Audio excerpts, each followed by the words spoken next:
Hopefully wherever you are, staying warm while the old Facebook Live is warming up. A little bit later this morning, getting myself organised. Welcome to another Wealth Coffee Chat. Got a special guest today coming in, and hopefully you guys are all awesome and well. Morning, James. How are you, mate? Good to see you there. For those who are returning, the regulars, welcome back, gang.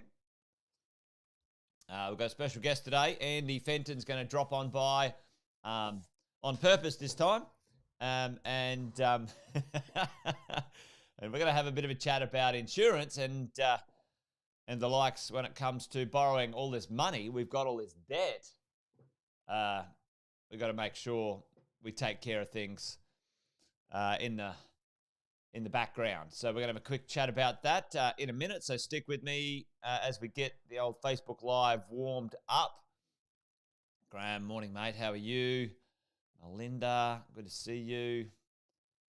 Sean, got his coffee. Arnie, as always, good to see you as well. Anyone new popping by, Facebook, YouTube, wherever you're popping by from, give us a bell. Oh, Andrew's coming in from down in Tassie. Yes, I would expect it to be pretty cold down that way. Gee, there you go. And there's Stu, all the way from Sydney. Stu, how are you, mate? Good to see you. So yeah, anyone who's new, Jason Whitten is my name. Been property investing over 20 years, coaching property investors across Australia and New Zealand over 18. And along the way, paid attention, learnt one or two things, and each morning I get together with a few of the crew and share a few things. So this morning, we're going to get a guest on in just a second. So Pritesh, good morning, mate. Thanks, mate. Great, good to have you with us last night. We had Marcus Pierce last night, guest speaker. It was pretty awesome. And Davinda, how are you, mate? Briggsy, how are you, mate? Alison, Bob's there. Tony, oh yeah, I'm from Colac. There you go. All right. Well, I think we've got everything warmed up in Facebook land, or Facebook Live land anyway. So, gang, what we're going to talk about today, for those who have joined a little bit late, we're going to have a bit of a chat about the idea of when we have all of these debts, and call them liabilities or risks, whatever languaging you want to have. You want to make sure you've got yourself covered, and certainly not my expertise. So I've wrangled an expert today to come and join us, and he's in the green room right now. So I'm going to bring him on, and let me see if I can do this. Are you ready, Andy? You got your makeup on and you got the lights, camera, action? How are you, mate? I'm not sure about the makeup, mate, but I tell you what, your green room's pretty cold at the moment. Yeah, well, it's good when it's cold if it's cold for a decent reason, if it's snowing and we're at the snow, but it's a bit annoying when it's not. No skis and snowboards here, my friend, unfortunately. Yeah. Well, mate, good you could join us at short notice today. Thanks for being a champion. We had one of our crew not so long ago, it was last week, ask about, hey, I'm borrowing all this money, in the millions, when we're as property investors, if we're going to be buying, between 3 and 5 investment properties and our own home, that can run into the, $3-4 million worth of debt.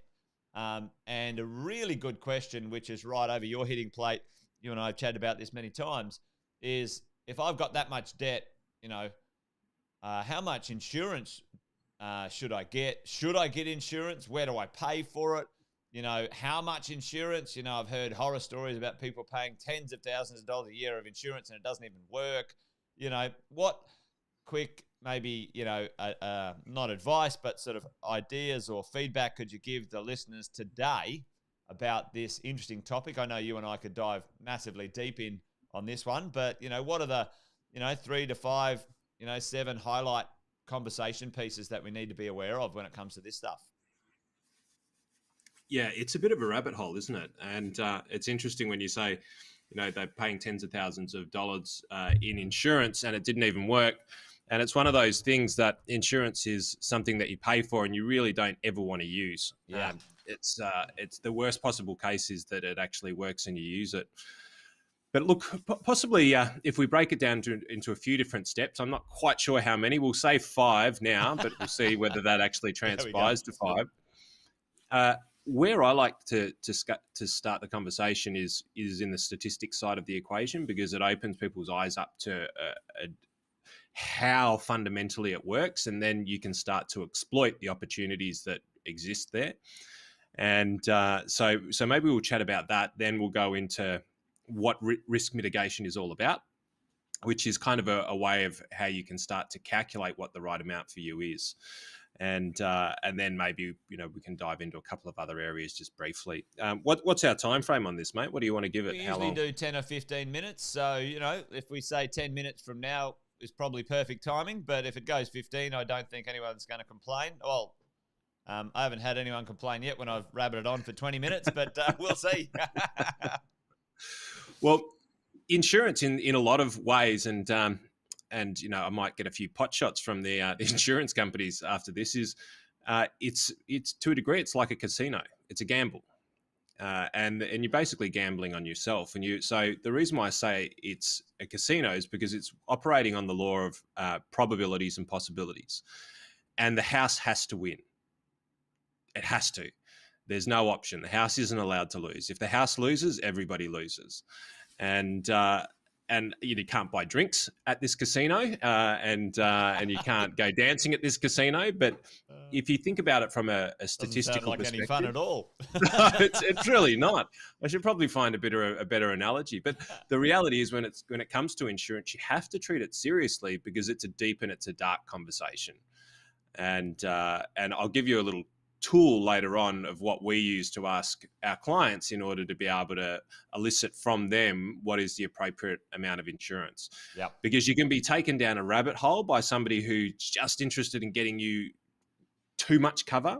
Yeah. And for me, the right amount of cover is is walking the tightrope of what you're comfortable with. So how much risk you're willing to endure in your life, and how much risk you want to pay to mitigate over that period of time.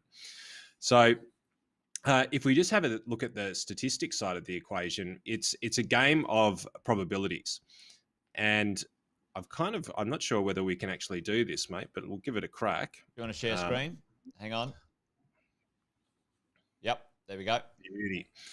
Now, I've got this depicting different types of insurance premiums over a period of time. But what this graph actually does is it shows us the probability.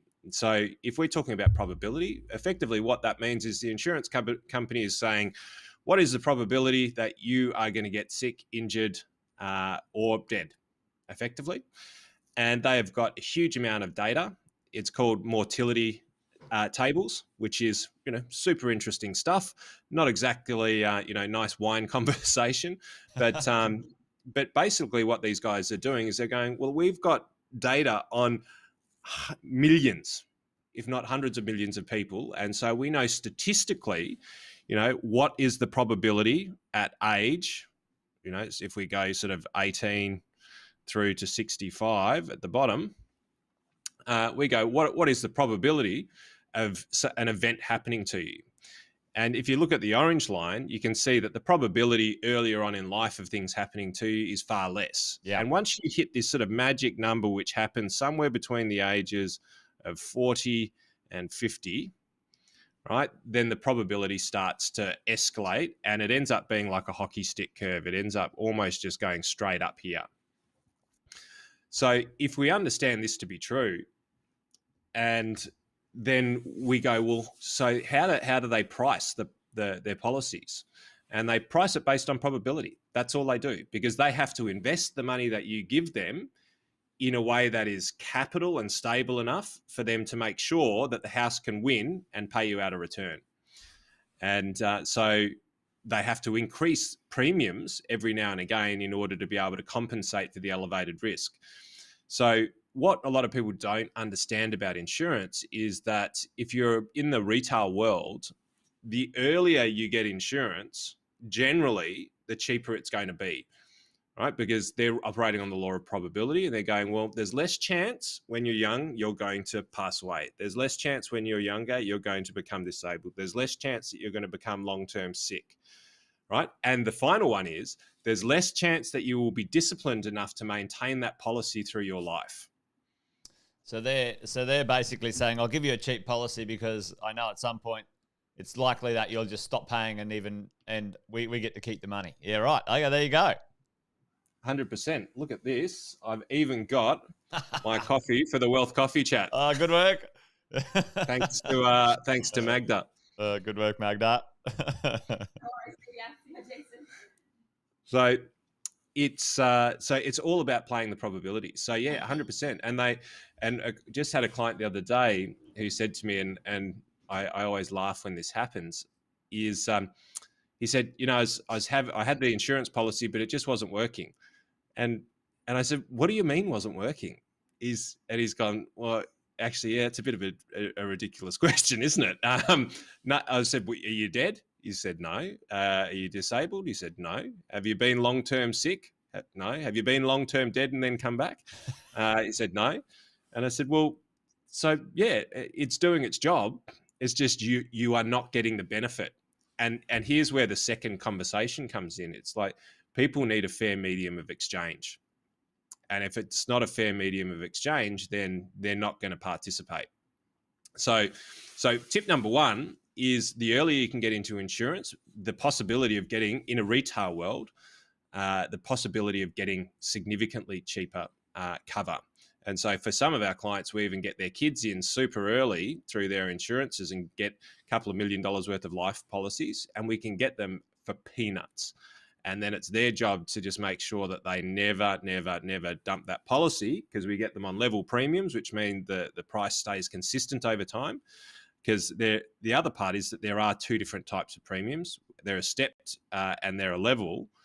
And there are also the types of cover that you get in industry super fund and group schemes. Is it worth touching on that for 30 seconds? Yeah, if you've got, compress it into a nice bite-sized chunk for this morning. And, I think this might be a nice topic to go deeper in, maybe on Wine and Wisdom on Friday as well, Andy, because this sort of stuff is probably fits very nicely into things you should know. Be great to maybe dive a bit deeper.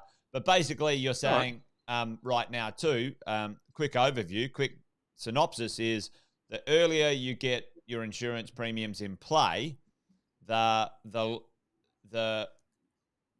lower cost but more effective long term it can be. Okay, so potentially, correct? Yeah, potentially, yep. So all depending on where you're paying for it and how you're doing it, whatever. But this is kind of overview ideas. So get it in sooner, gang. You and I have chatted about this, Andy. I'm certainly entertaining the idea of paying for premiums for my kids as part of my strategy to help my children out earlier in their life, to lock that away. Great. Yep. Unbelievable. Yep. You got to do the math on it, because we insured an 18-year-old for $3.5 million worth of life and TPD, and I think it was $250,000 worth of trauma, and it was less than $1,000 a year. Yeah. Now that same policy for somebody who's 35 might be about $6,000-$7,000. That's the same policy for somebody who's 40 might be, close to 10. And those numbers could be way off. A couple of thousand each way. I'm just eyeballing it, but you can see the difference. So yes, you lose in the beginning, but you've still covered. But long term, you end up significantly in front of the game. Yeah, yeah.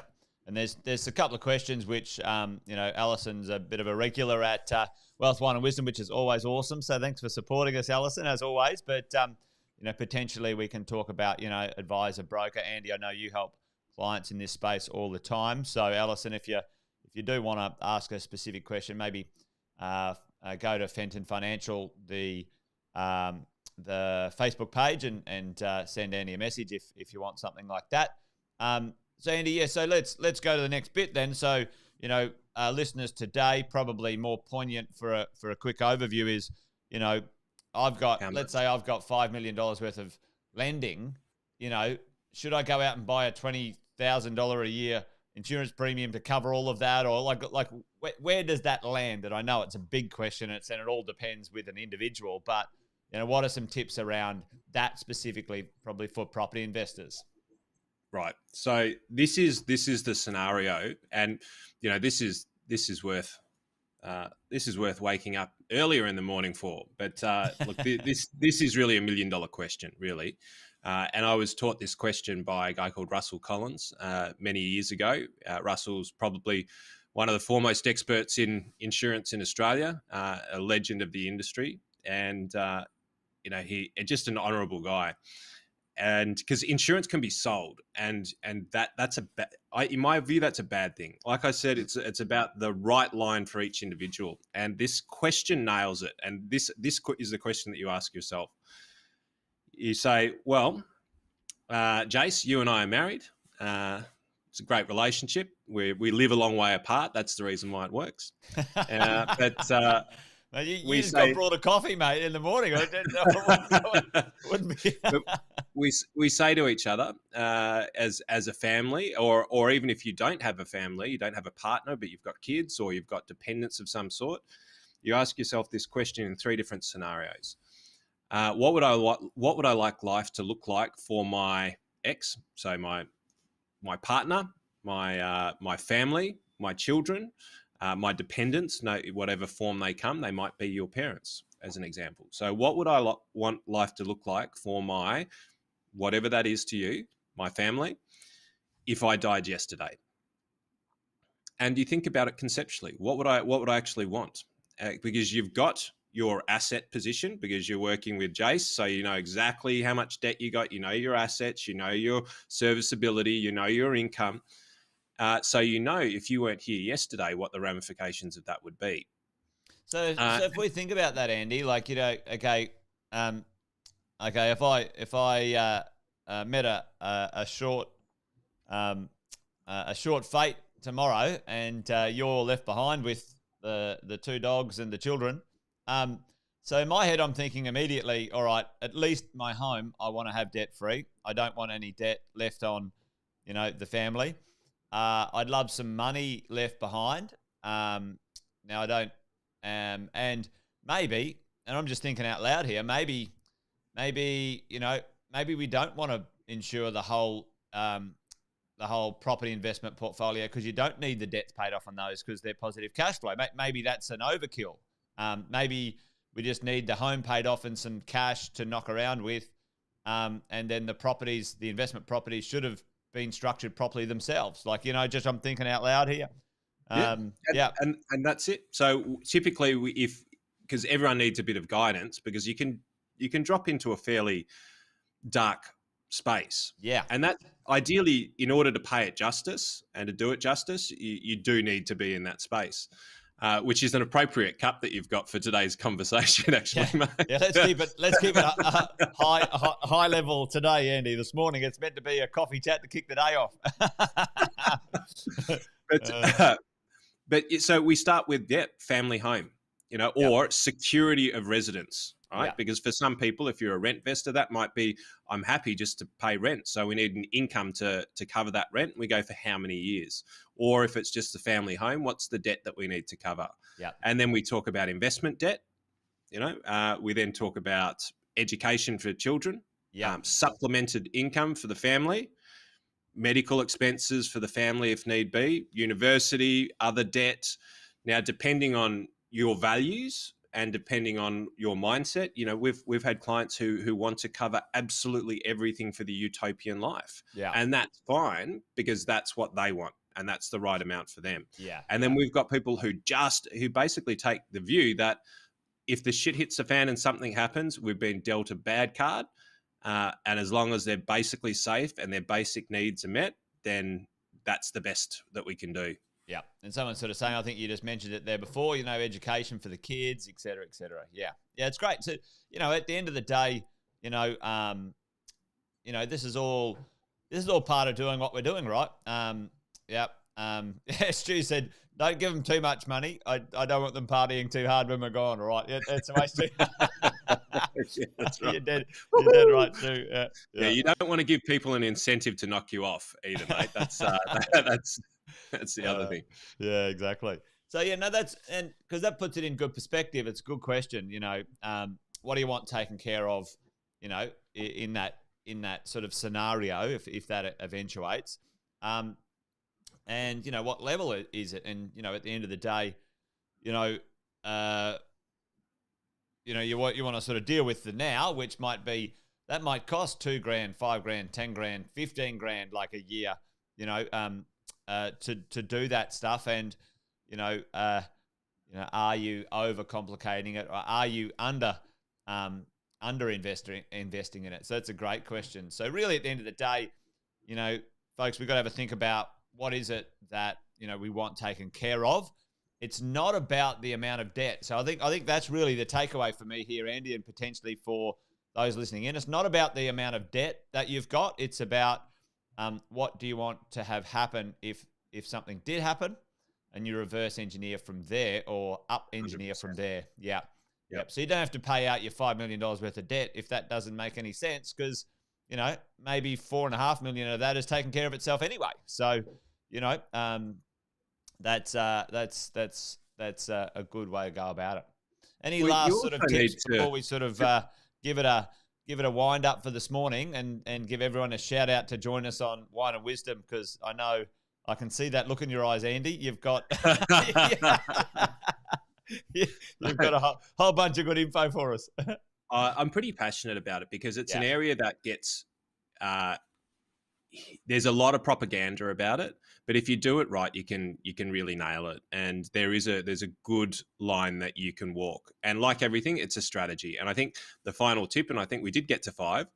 The final tip is you gotta insurance is a part of a strategy, right? It's only there to mitigate the risks that you want it to mitigate over time. And as those risks start to diminish, so too should your insurance. And what do I mean by that?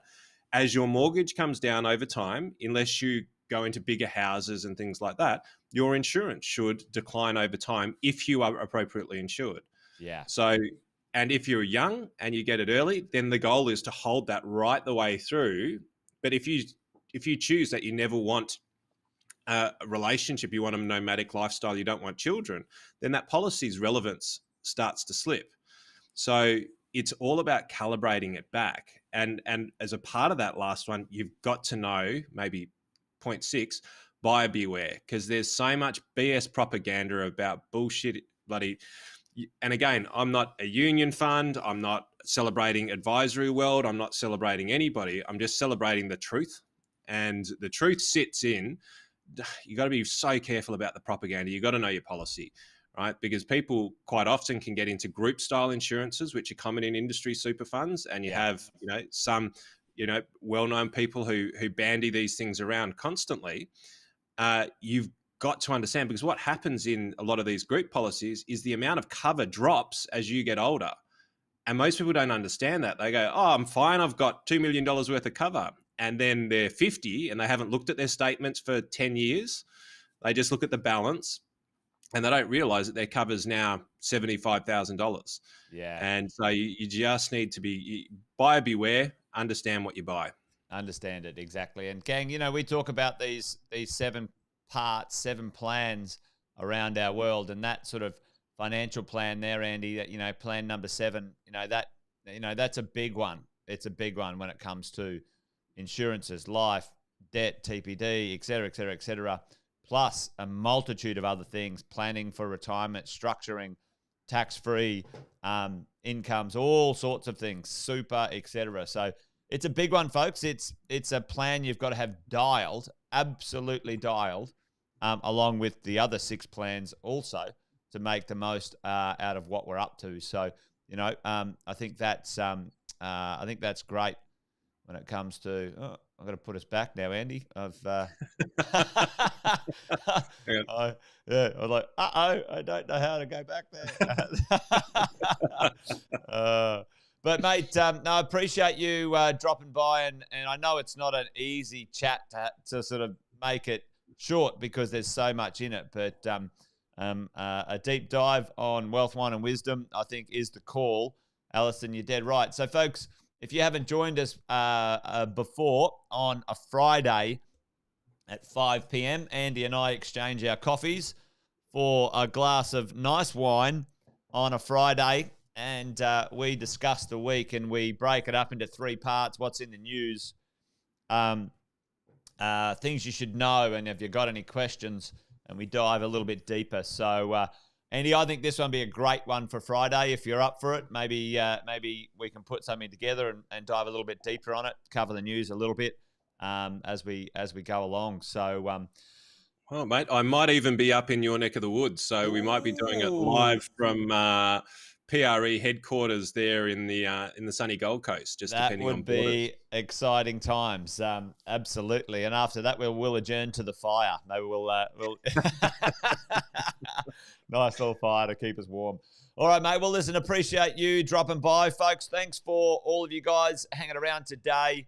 I know there was a few questions in there, but if you guys do want some more info, join us on Friday. And if you want to connect with Andy, find him on Fenton Financial in Facebook and send him a message. He's always happy to connect and chat and give you guys some guidance or point you in the right direction, wherever that might lead. So that's it. Coffee and Wealth Coffee Chat done and dusted. Andy did all the heavy lifting today, so that's great. And join me tomorrow, folks. Happy to be here. Yeah, for another one. Have a good day, and we're done and dusted. Thanks for the shout out, team. All right. See you guys. Bye-bye.